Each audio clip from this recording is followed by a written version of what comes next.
Bismillahirrahmanirrahim. Assalamualaikum warahmatullahi wabarakatuh. Waalaikumsalam warahmatullahi wabarakatuh. Dulu mengawali kegiatan sore ini, saya akan memperkenalkan diri saya terlebih dahulu. Baik, silakan. Kenalkan, nama saya Aldi Primanda Kurniawan. Umur saya 21 tahun. Saya kuliah di Universitas Pancasakti Tegal. Mau jalan semester 3.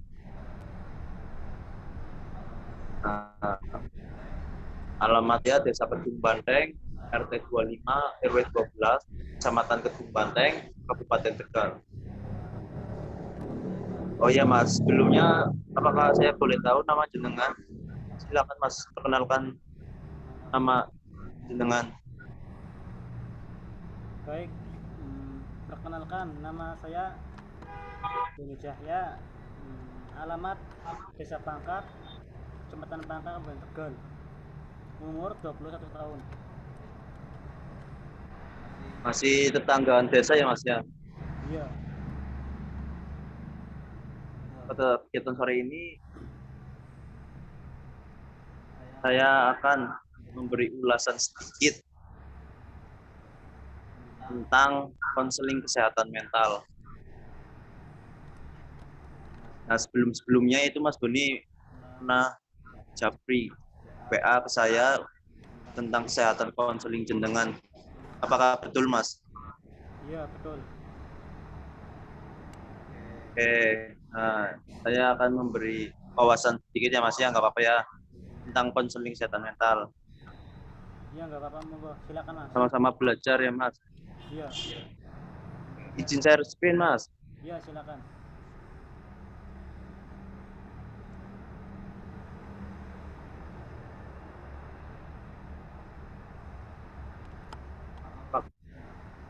Kelihatan, Mas.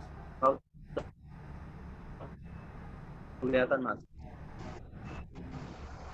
Nah, Mas Doni ini perlu tahu konseling kesehatan mental dan komunitas itu apa ya Mas? Sebenarnya konseling kesehatan mental itu merupakan salah satu bidang di mana pencegahan primer ditekankan. Di Amerika Serikat diri menduduki ranking ke-9 sebagai penyebab kematian pada orang dewasa dan ketiga pada orang muda yang berusia 17 tahun ke bawah. Itu menurut Carney and Haslon 1999. Dan bunuh diri juga termasuk 5 besar penyebab kematian di Kanada. Itu menurut Paulson and Ward tahun 2002. Pada saat mengevaluasi kemungkinan bunuh diri pada seorang klien, konselor kesehatan mental harus mempertimbangkan bahwa ada berbagai faktor yang mempengaruhi rating dan kefatalan usaha bunuh diri. Sebagai contoh, jumlah perempuan yang melakukan percobaan bunuh diri 3 kali lebih banyak dari laki-laki. Tetapi jumlah laki-laki yang benar-benar bunuh diri 3 kali lebih banyak dari perempuan. Menurut Mike Werder tahun 2004. Nah, lanjut saja ya Mas. Penduduk pribumi Amerika mempunyai angka bunuh diri yang tertinggi di kalangan orang dewasa, sementara angka bunuh diri di kalangan remaja Latin lebih tinggi daripada remaja Eropa. Amerika. Menurut McWhirter tahun 2004. Selain jenis kelamin, orientasi seksual, dan variabel multibudaya, klinisi perlu menggunakan instrumen penilaian untuk mengevaluasi wacana bunuh diri dengan lebih tepat. Salah satu piranti berskala global yang dapat mereka gunakan adalah skala Satt-Pearson.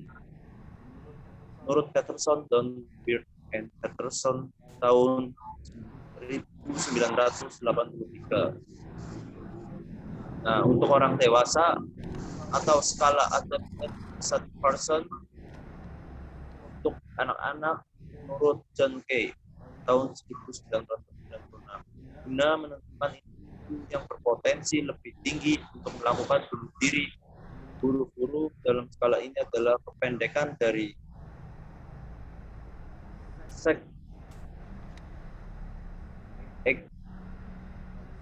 atau usia depression atau depresi, previous time atau usaha awal, ethanol atau penyalahgunaan, alkohol, rasional, kehilangan pemikiran rasional, social support system lacking atau kurangnya sistem dukungan sosial sendiri, organized plan atau rencana yang terorganisasi, no spouse atau tidak ada pasangan hidup, yaitu suami atau istri, sakit penyakit, terutama penyakit kronis atau penyakit fatal.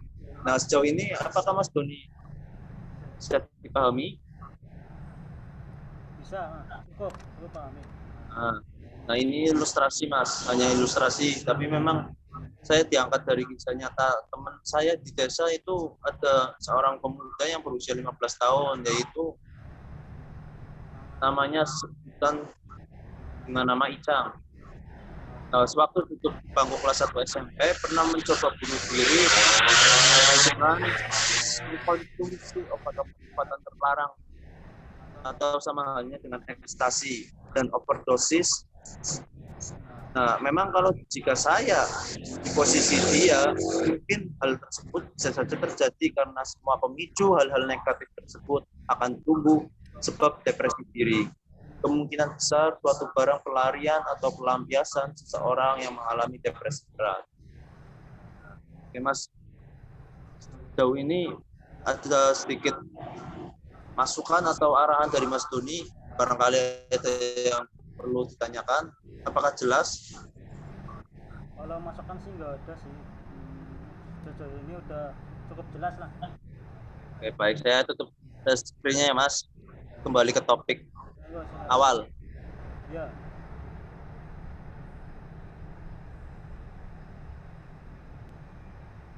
Nah, pada ulasan tadi, insya Allah bisa Mas Doni pahami ya, Mas ya. Iya. Nah,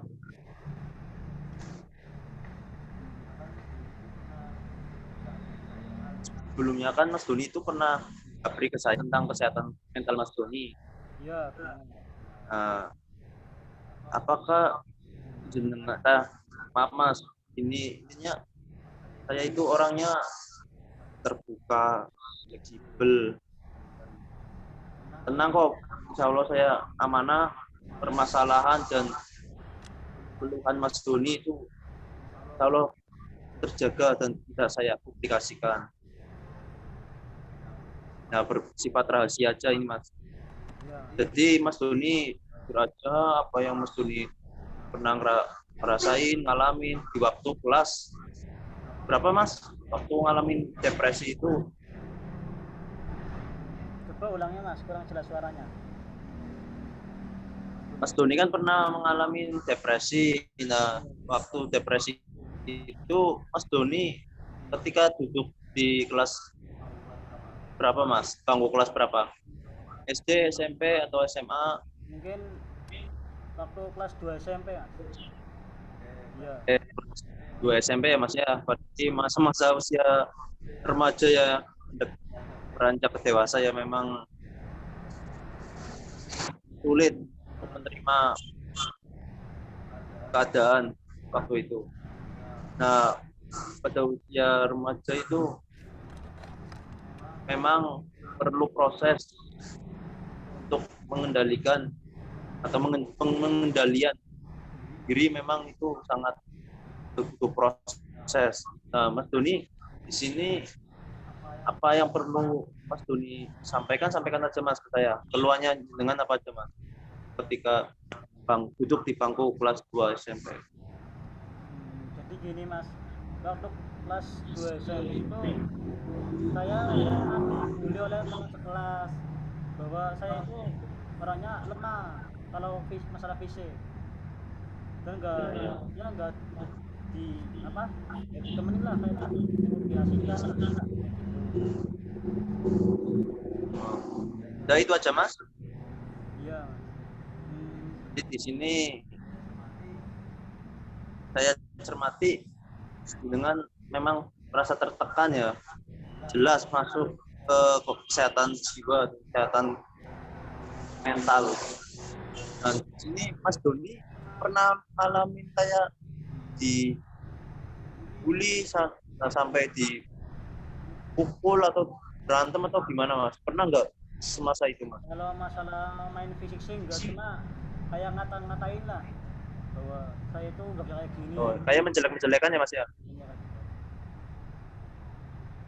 Ya udah, saran saya sih Mas Doni memang ya sabar ada batasnya ya Mas ya. Ya saran saya Mas Doni itu,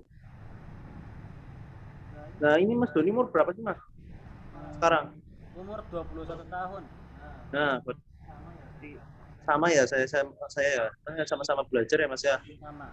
Intinya bisa mungkin Mas Doni di usia 21 tahun ini belajar dan banyak-banyak belajar untuk mengendalikan diri. Nah, ambil sisi positifnya aja Mas. Hal yang sudah berlalu, ya sudah yang berlalu. Nah, apakah Mas Doni alamin kayak dendam, masih menyimpan rasa sakit hati, patah hati dengan teman tersebut? Apakah masih ada Mas sampai sekarang? Kalau sampai sekarang sih dendam enggak sih, cuma ingatlah apa yang telah dilakukan mereka terhadap saya waktu dulu SMP.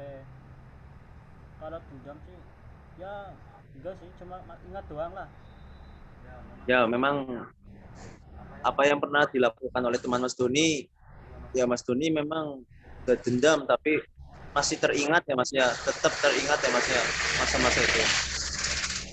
Udah, saran saya sekali lagi banyak-banyak berlatih untuk mengendalikan emosi dan kemawasan diri Mas. Semoga untuk depannya juga Mas Doni lebih baik dan lebih baik lagi Mas.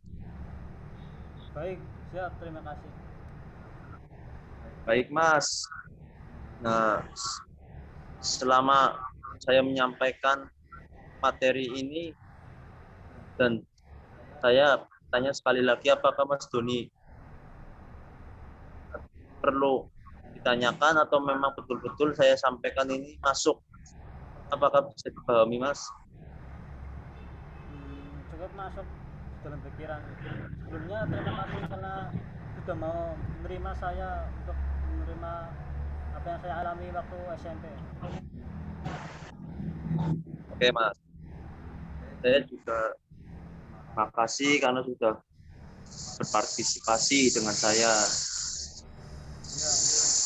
Nah, saya juga mohon maaf yang sebesar-besarnya, saya juga sama-sama masih belajar.